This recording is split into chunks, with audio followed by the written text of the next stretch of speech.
Hello everyone, and welcome to my review for Jujutsu Kaisen Chapter 182. This review's out a little later than I would have wanted, but I've already mentioned school stuff, end of term, kinda busy, but we're here at like quarter of midnight recording this.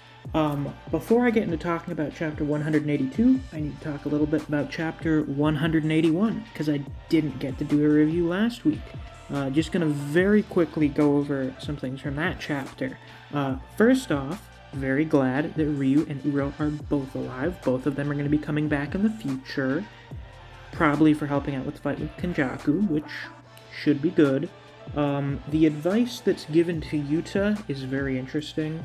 It pretty much suggests why, perhaps, he cannot be the next Gojo, as per, like, Kenjaku's ideas, is because he's not capable of being heartless like Gojo is. That was one of the big risks with the special grades trying to take on Gojo and Shibuya, is that Gojo is capable of being heartless. He is capable of allowing innocent people to be killed if it's for the sake of ultimately achieving victory.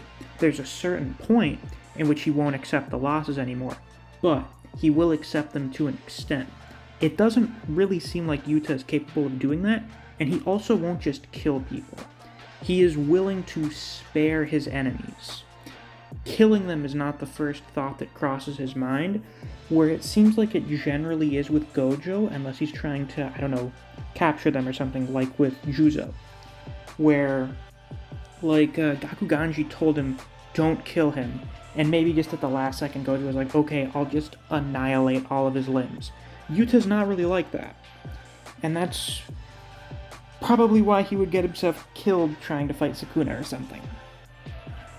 Miwa shows up, which is interesting. She's there in Sendai. Why? She's looking very serious. I'm thinking this is going to play into the Miwa revenge arc. Miwa attempting to get revenge on Kenjaku for being responsible for Mekamaru's death. Yes, it was Mahito that killed him, but Kenjaku was involved, and also Kenjaku absorbed Mahito, so I guess, killing Kenjaku is the next best thing. Obviously, Miwa will never get anywhere near as powerful as Kenjaku or Yuta, but she could become powerful enough to be helpful in a fight. All I'm saying is, if we have a big, huge team fight against Kenjaku, and Miwa is the one who ultimately lands the killing blow, peak fiction. I'll say it right there, it'll be peak. I will love that if we get the proper build-up to it. We get the introduction of Charles Bernard. He's a weeb. He is definitely Gege's self-insert character. He is an aspiring mangaka who gets a lot of criticism from the Jump editorial department for having bad art. It's 100% a self-insert character, and I'm all here for it. I love when mangakas have self-insert characters. They're usually kind of funny when you consider that they're a self-insert character. And Charles is no exception. I like him, I dig him, and he wants to have a fight with Hakari. Because, well, he does. He's lacking in motivation, and he needs to find inspiration, I guess. So he comes to Hakari for a fight, and Hakari obliges. And that's where we get to this week's chapter. So we have the reveal of Charles's technique, the G Battle Staff. This is something interesting that I didn't really expect. A lot of us were thinking, oh, he's a mangaka, he's going to draw stuff and make it real. Very typical, borderline cliche manga power. We've seen it many a time. But this is something interesting. It's a giant pen, but he doesn't draw things and bring them into reality. Whenever he lands an attack on his opponent, it seems like the staff absorbs some of the blood, which I guess is why Hakari wasn't bleeding from those attacks, and then uses them as ink to draw out a manga panel on the chest of his opponent. And this manga panel allows him to see 1 second per application into the future. The way he describes it is like accidentally peeking the bottom left corner of a page while reading a manga. You get a little peek of what's going to happen in the very near future. So Charles's technique is, I would say generally, it's kind of like a mid-level technique. It's not super busted, it's just kind of like, it's okay. the major weakness of it is that if Charles can't see the person, if they're in his blind spot, then he can't see their future. As someone in the comments for the reaction pointed out, the way to overcome this is just by applying the curse technique more. He eventually ends up being able to see 2 seconds into the future because he hits Hakari again. So this is a technique that gets stronger the longer the battle goes on and the more times Charles gets a hit in, because then he's able to see further into the future. It would eventually reach a point where even if you go into his blind spot, he will see you do that and will be able to react to it and then get you back into his line of sight. So, naturally, it's a technique that becomes progressively more dangerous the longer the fight goes on. So, when you're fighting against Charles, you want to try and end the fight as quickly as possible. Hakari, who doesn't really do that much, all things considered, he starts beating on Charles, but he's not using his technique or anything, decides, alright, I've got to end this quickly. How should I do that? Oh, I know, I'll just use my domain expansion. So, Hakari confirmed domain expansion, not super surprising. After all, Hakari is the most senior student at Jujutsu Tech, other than Kirara, I guess. But we know Hakari is much more of a fighter, whereas Kirara is much more of a support sorcerer. Her technique is not very combat-oriented. It's clearly based more so on trapping, disorienting opponents, things of that nature, where Hakari, he just fights people. You know, he's relatively simple compared to Kirara, as far as we can tell. So, him being the oldest student, him being someone that Gojo thinks could eventually surpass him, and him being someone who Yuta says is occasionally stronger than him, all combined together makes it not very surprising in the slightest that, yeah, Hakari has a domain expansion. It's not that surprising. And now we get it confirmed this chapter with his domain expansion, Restless Gambler, which I really like the hand sign for. I think it's really cool. We don't see what the domain looks like this chapter, but we do get some very interesting information on it. Because of the sure hit effect, an explanation of the rules for Hakari's domain and technique appeared in Charles's mind. So, the way I'm thinking this works is it's a game. They're gonna gamble. They're going to partake in some kind of gamble, and both of them need to have an understanding of how the rule works in order for it to be a fair game. But, you know, since it's gambling, something involving gambling, it's ultimately going to come down to who's a better gambler and who has better luck. But anyone who's, read Usogui knows that luck isn't a big factor. It's really how good you are at gambling, which usually involves being a better liar, amongst other things. So, we'll see how this goes.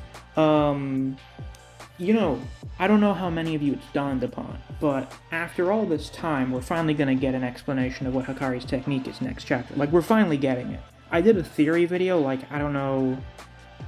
a year ago or so. It was a while ago. I did a theory video a while ago going over possibilities for Hakari's curse technique. And now we're going to find out what it really is. After all of this time, remember, Hakari was introduced 170 chapters ago. 171? 72? It was way early on. That was when we first were introduced to Hakari existing. And then he didn't appear again for 150 chapters. So, this has been a long time coming, and I'm very excited to see what the, what the payoff for it's going to be. This is probably the longest coming reveal. This is the most build-up, the most amount of time we've had leading up to a reveal of pretty much anything in the series, I guess. Just about, other than, Yuji getting Sukuna's technique, or something like that. Now, I do have to wonder, how is this going to go? Because as far as we can tell, Hakari is kind of inconsistent. At least based on Yuta's description of him is Hakari's power is inconsistent. So what I'm thinking is we're going to have one instance where Hakari absolutely dominates, and then one instance where he gets his ass kind of kicked. You know, he kind of gets his shit pushed in. He gets dog-walked a little.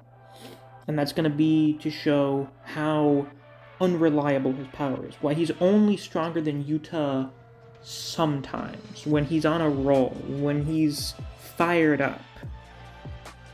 We're going to have to see what those situations are. It could be in this fight with Charles. You know, he could be absolutely dominating Charles and then has a bad roll and gets his shit pushed in by a weeaboo. Or he beats the shit out of Charles here, goes to fight Hajime, and that fight starts off really bad. Like, really, really bad. And then we see Hakari at his absolute best and he annihilates Hajime. Who knows what'll happen? I'm very excited to find out. That's one of the beauties of someone who apparently has an unpredictable power, is the outcomes, well, are pretty unpredictable. And that makes for some fun theorizing, speculation, anticipation, all of those wonderful things. So I guess we're just going to have to find out what happens next week, or whenever the next chapter comes out, because I think Golden Week is next week. It's sometime soon, so I don't know when we're getting the next chapter. We're just going to have to find out. So with that is all for this week's review. If you enjoyed, please be sure to like, comment, subscribe, and click that notification bell so you don't miss any of my uploads. I do Jujutsu Kaisen chapter reactions and reviews every week.